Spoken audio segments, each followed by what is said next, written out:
joining. Today, because, okay, the topic for today, obviously, we've been seeing, I've been seeing, people reach out to me, parents reaching out to me, asking, do we pay our children money for doing chores? Or some of them, they've seen, obviously, the down, or let's say the cons anyway, of having to pay their children to do chores. So I said, you know what, and I've seen a couple of posts here and there saying, oh, pay chores, pay your children to do chores, because obviously you are trying to teach them money. So we'll be discussing everything about why do you have to pay chores? Do you have to pay your children to do chores? Or, there are other various ways that we can teach children financial literacy without you having to pay them to do chores. I know it's like a shortcut for parents at times, when you want to reward your children to listen to you to do chores or do stuff for you. It's a quick win, but trust me, it's not sustainable. So let me just quickly introduce myself. I'm Temi Olajide. I'm the founder of Mommy Clinic, where we give moms the psychological permission that they can be a handsome mom and also a superstar professional. And yes, it's not only, Mommy Clinic is not only for the women, not only for the moms, it's also for the dads as well. It's for parents. We're just, we're here to support parents raise phenomenal children and still achieve their dreams as well. So today we'll be speaking on why kids shouldn't be paid to do chores until probably they're in their teens, right? And to be honest, it's not compulsory that you pay your children to do chores. But even if you're thinking that, okay, I don't mind, especially from, when they're teens, they tend to get job opportunities to help babysit, to maybe wash the cars or something like that. So yeah, it might be a good time to say, okay, if there's some things in the house that I might need you to do, that is out of the ordinary, then please feel free to share this video, live with as many people as possible. So if you're thinking that, okay, they're at that point that irrespective, even if you do not pay them to do the chores in the house or to do some sort of helping or support in the house, right? They're already at that stage in their lives, in their teen stage, that they can, get jobs and earn money from it. So yes, at that time, you can start to think of rewarding them to do some stuff for you. And you pay them for it. But for younger children, if they're not at that point yet, and I'll be telling you why. I'm a child psychologist, so I work with, children as well. I understand the mindset and the minds of children, and I'll be telling you why you don't want to go that route, when it comes to children. And, many people are also trying to drive that, to drive it to say, you can pay them chores to teach them how to spend money, how to earn money. But, the problem really, your children will earn money. The problem even adults we're having today is not earning money, but people do not know how to keep money, how to save money, how to spend money. And that's what you should be focusing on as a parent when it comes to raising your children. So when you pay them to do chores, the most important thing that you're meant to teach your children is, responsibility, helping, supporting, being part of the family unit. And if you're now saying, okay, I'm going to pay you to do that, then we're getting it all wrong at the end of the day, right? So what we should be focusing on and where financial literacy comes in is how do you keep money? How do you spend money? How do you save money? Not necessarily earn. Yes, earn in the sense that maybe multiplying your money, but financial literacy is more like, focused on how we're able to keep and use our money well. And that's what your responsibility is when it comes to children. But we're now getting it all wrong, trying to teach, trying to, have a quick win, like a shortcut that, okay, I need these children to listen to me, do these things, do these chores. Let me just, bribe them and say, okay, I'll be paying you to do stuff. Why not? They would want to do, those things if you're going to give them some level of reward or some sort of reward or money for it. But like I said, it's just a short term way of doing it, because the question is, if your child, which I've heard, I had a few of my clients, when they reach out to me to say, oh, I'm paying my children to do chores, but now they're not, there's some days they would say, oh, they don't want to do anything, they don't, and I'm like, why would they not do that? Because the thing is that if your child says, I'm tired, or I don't want to work today, I don't want to do chores today, then you say, okay, I'm not paying you. The child says, yes, thank you, don't pay me. I would go somewhere, I would go and do some other stuff. And that's why we need to understand that when it comes to chores is like being part of a family, and your responsibility as a parent for especially younger children. When you're having your children, you're bringing children into that family unit, is teaching them what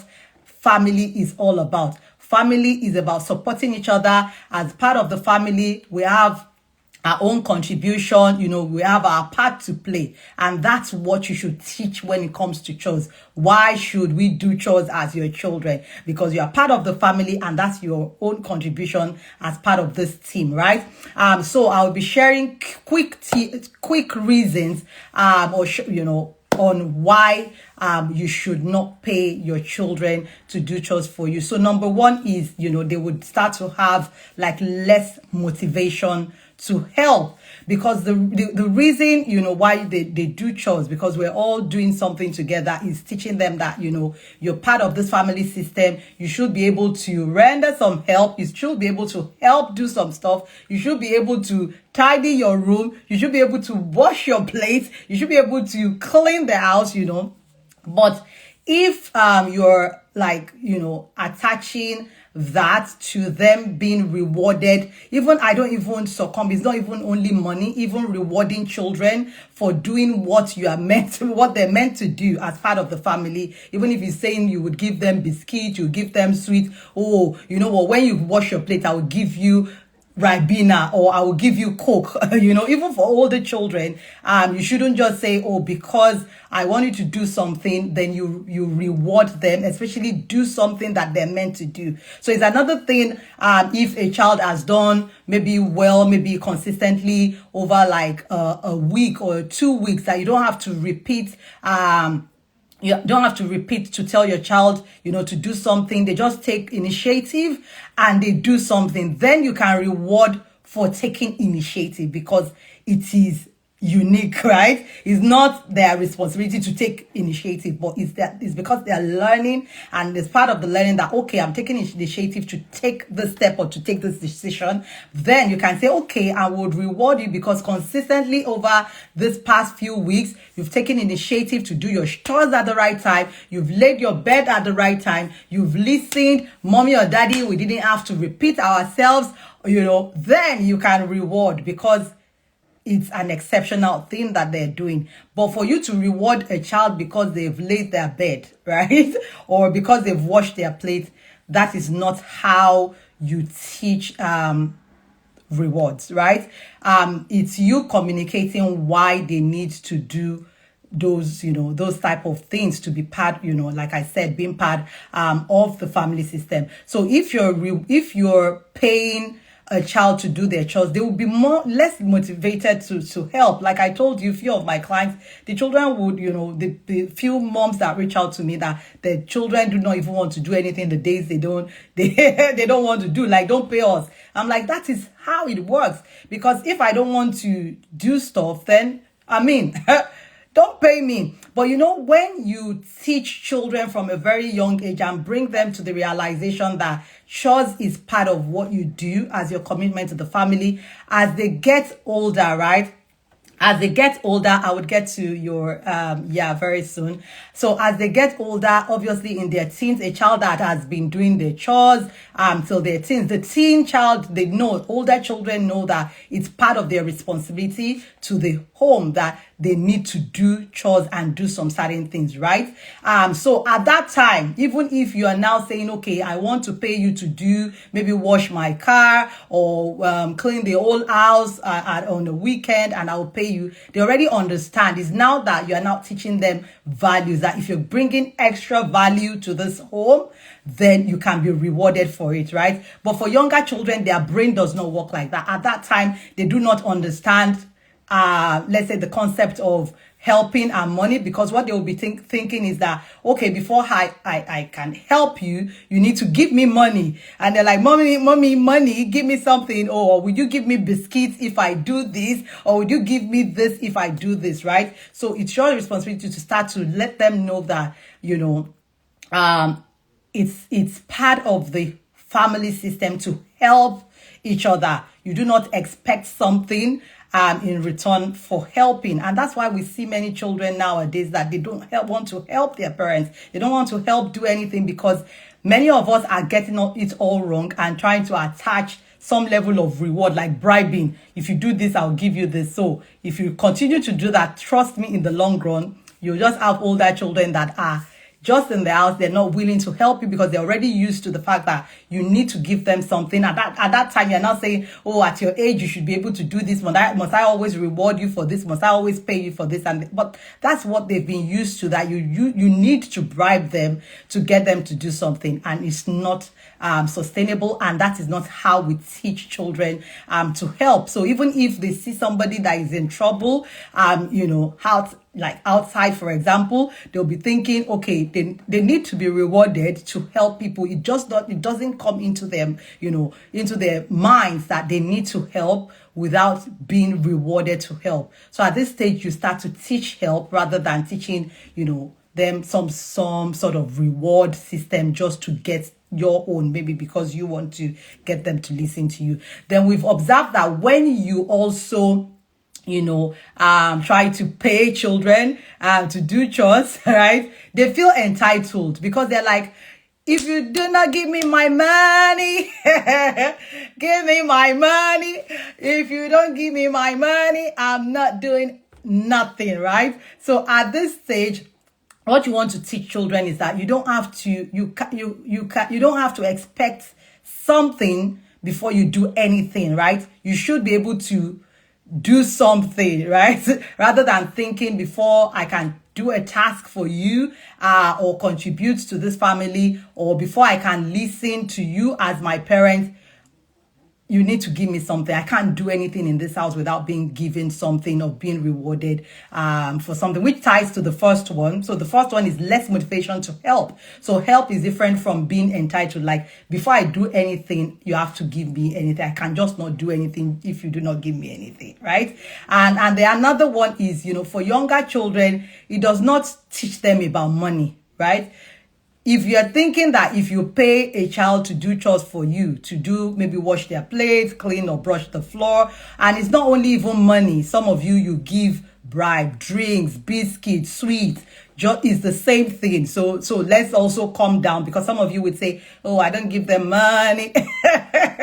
Don't mind me. Because I don't give them money, right? I just give like biscuit or drink, you bribe them to do that. What it is that you are not teaching them, that they wouldn't understand the concept of money, because money is exchange, for value. So at that time, what exactly is the value that you're trying to communicate? So because doing chores is their contribution to your family, rather than value is something like if you've done something really outstanding, right? That to say, okay, let's say, for example, maybe it's not their responsibility to wash cars, right? For example, so if you say, oh, I'm giving you money to wash cars, for example, that is, you're putting effort into something, and you reward them for that. But when you're now saying teaching financial literacy, money with chores, you are confusing them, because they do not understand the concept of, okay, chores, money. They just think, okay, when they help you do anything, then you need to give money in exchange. So it does not teach what money is really, right? Then it also, finally is misaligned work ethic. So we found out also that, children that, or people that children you pay early on in life, to do something. Many times, even when they grow older and they have their own, they start to work for people, they just think that everything they do must be rewarded. If you don't give me, if you don't reward every task that I do, then I'm quitting. I quit. I'm not doing your job again because you're taking me for granted. I'm what every task that I do. So yes, I'm smiling, but this is, I'm just trying to let you understand that what you do now would also play a major part, a role in your children's life in the long run. Even for some of them, they might not necessarily even take their studies seriously because they'll be thinking you need to reward them for everything that they need to do. So this can also affect their, their work ethic even in the long run, because they will be thinking everything they do must be rewarded because they've associated doing stuff for people, for everyone, for money, right? So what we need to start to focus on as parents when we say financial literacy is, how do I teach my children how to manage money, how to use money, how to spend money, right? Because trust me, we would all earn money, but the problem, like I said, is keeping the money. And so I will just quickly also give alternative ways.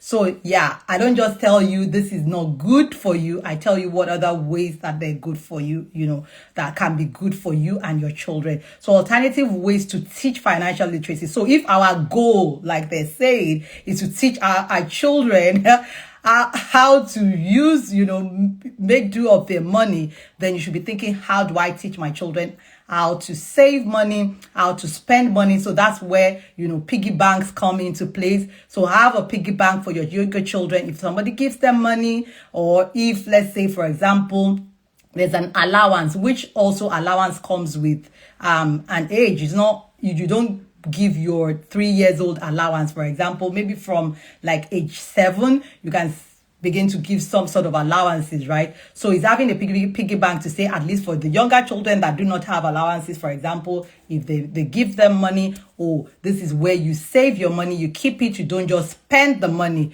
And that's how you teach. I'll get to all the comments very soon. So that's how you teach your children how to save money that comes into their hands, right? That they don't just spend it. Then another way is using, money-based board games, e.g. like Monopoly, to teach children how they can spend money, how they can save money. It's a good way. That also really helped me when my children were younger. So I have 2 children now, almost 17 and almost 15. And that was a very good point for starting. We used to play a lot of Monopoly at that time. We don't do that very often again, to be honest. But when they were younger, it was a very good way to teach them how to spend their money, like a fake, like a make-believe, that kind of a thing. Then another one is create a simple budget. So when you want to buy things for your children, rather than just jump into it, what do you want? I want this toy. Okay, you got it. So what you have to say is that, okay, mommy or daddy, we have a budget of, let's say, 20 pounds, or let's say 10,000 naira to buy this toy, right? So we need to save up for it. So that's how you teach financial literacy. It's not like you just jump and say, because you want this, we'll just give it to you just because you have it, right? So you can say, okay, maybe if you want this toy, or if you want this game, then maybe we as your parents will contribute 50% to it. Then you, from your own, let's say your allowances or your pocket money or money that they've saved over time. And that's how you teach savings. So if you're able to save this in the, let's say 6 months or 1 year, then mommy and daddy will match it, right? That is how you teach children about money. Then, so budgeting, right? Let them understand that you work towards a goal, towards something that you would want, or, that's how we teach children about money. Another way you can teach children about money is, differentiating between needs and wants, right? So needs is that we need to eat food. We need food. Then one is, I just want this PlayStation, or I just want this game, or I just want this type of shoes. Yes, there are needs that, you need to have shoes to go to school, or you need bags to go to school. But if needs is like, oh, I want 3 bags, I want a red, pink bag. So that's where you have to start to teach them. This is needs. Needs are priority. Then, you save towards your wants, if it's not something that you have at the moment, right? And another way that you can do teach financial literacy is also involving them in real life shopping. So you take your children shopping. I love this. You have that budget, like a list. Oh, this is what we're buying. So you can say what is not in the list is not, we're not shopping for it, or giving them options. Or you can have this biscuit. What would you, is it biscuits or crepes? That type of a thing, because we've saved that, oh, this is the money we're spending today. So if you would want this, then maybe we'll have to get, you wouldn't have this, then you have this, right? Because we are budgeted for what we want. So real life shopping also helps with children, looking at the prices, or this, which one should we pick, which one should we leave? Or that is how you also teach children about money. And read books. There are a lot of books about financial literacy as well, which I know some of them, maybe, I don't know, the ones I've read, they've not said pay for chores there, but I know some would have that you should pay them to do chores so that they can have money to spend. But don't go there. As a child psychologist, I'm telling you, you don't want to start something you cannot finish. I've had many parents reach out to me that they're now struggling with the fact that they started to pay their children, the young children, to do chores, and now the children don't want to do anything because they don't want your money. They don't want your money for now. And young children, they will tell you, I don't want money, I'm not doing anything, no mommy, something like that. And I'm sure, like, why you are supposed to do your chores, right? If you want to eat, you do your chores. So anyway, and finally, you can set up a simple bank account, especially for older children. I know there are a few accounts now, even for younger children. You can do that. And there's so many options of bank out there that they're meant for children, that you can use to help support your children and teach financial literacy. So I hope that at least with these few points of mine, you understand going forward that don't pay your children for chores. If you want to do it, you can do it when they're older, maybe in their teens, which you don't have to do anyway. But if you want to do that, you can do it later on when they already understand the concept of family, helping, supporting, playing their part, being part of a team, because that is the structure. That is what we're meant to do as a parent, to teach our children. So thank you so much for your time. If you've gotten value, just